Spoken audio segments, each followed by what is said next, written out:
TV channel. You're all staying safe and well. We've got a second season to look at, a second series. If you're here in the UK, we call them series. I know in the US, elsewhere, they might call them seasons. We're going to look at Sweet Tooth Season 2. Yes, the brand new Sweet Tooth on Netflix. So join me for that, please. If you are new to the channel, please push that subscribe button, push the bell notifications. Everything film and TV, of course, reviews, information, blogs, other people's views as well. It's not just mine. I'll give you my 2 penny worth, of course, but I'd just like to give you a cross-section of what people are saying about these dramas or fantasy dramas or films or whatever we're looking at. So please join me.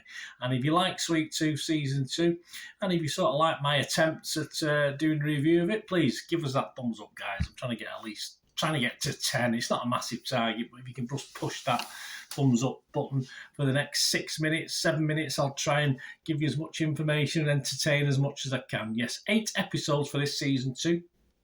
Around about 49 minutes, give or take. What's it about? Well, it finds poor old Gus locked up in the zoo's kennels. Yes, Gus meets his fellow hybrid prisoners, a right motley bunch they are too, as he looks for a way out. General Abbott pressures Dr. Singh. Yeah, Dr. Robotnik, I think, of General Abbott, to be fair. It just reminds me of him all the way through. Dr. Singh to produce a cure. Big Man and Amy are to the rescue, or they will be, because they're seeking refuge and reinforcements on the way to help Gus. There's only 2 of them. What can they do? Yeah, the critics, what are they thinking? Well, they quite like it. Rotten Tomatoes are 94% positivity. That's based only on 18 critics, but it's okay. And it's getting average rating of 7.2 out of 10. That's 17 fresh and just 1 rotten. The consensus, more mature but still suitable for younger viewers, yes.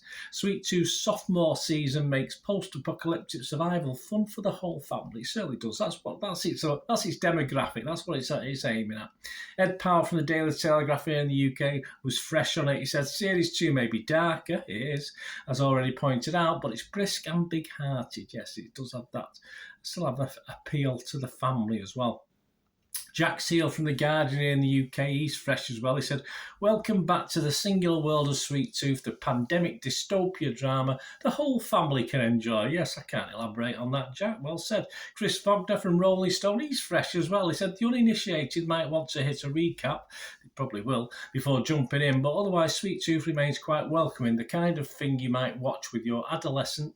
The series has a big heart, but it only occasionally veers into mawkish. I had to find out what mawkish meant. It means sickly sweet terrain. Yes, do watch Series 1 before you watch this. It could be a little bit confused as to what's going on, and Series 1 is well worth a watch, yeah. Kristen Maldonado from Pop Culture Planet. Oh, she was rotten. She was the rare rotten. There was only one, and this was her. But I thought for a little bit of balance, I'd read it out. She says, Sweet Tooth loses that storybook magic in favour of a story that feels limited in scope. Yeah, I don't disagree with that. While the cast is still fun to watch, the stakes don't feel as high as they could, and the pacing is off. Season 2 doesn't live up to the excellence of the first one. So there you go. Yeah, I'd have to agree. I mean, it does lose some of its innocence trying to appeal to a larger, older audience as well. But I think it only just though, gets away with it. On Metacritic, the other site we'll look at the critics, 76% positivity. Again, very good. Only 7 critics, so not a vast amount to go off. And the public, the Rotten Tomatoes audience, of course, as far as Internet Movie Database, it's all lumped in with Series 1, so I can't really give you a feel for that. But the Rotten Tomatoes audience, 71% positivity and scoring 3.2 out of 5. I think is a realistic figure. Right, my little thoughts before we go on this. They're generally positive. I think you can probably gauge that from my little comments already. Season 1, I gave 6.5 out of 10 when I watched Season 1. Sweet Tooth remains an interesting watch, but some of the action in the second series becomes, for me, a little repetitive, dare I say, a little bit boring. As a binge watch, it's not great. I think this is better watched sort of gaps in between. I did binge watch this over the course, of a couple of evenings and a morning. So yeah, I think because of that, it probably became a little bit repetitive. So it might be better watching it, one every couple of days or something like that. If if you can hold off watching it, unless you really want to watch a couple at a time. But I did think the story got a little bland at times, and I think the story's a little thin to fill 8 episodes, unfortunately.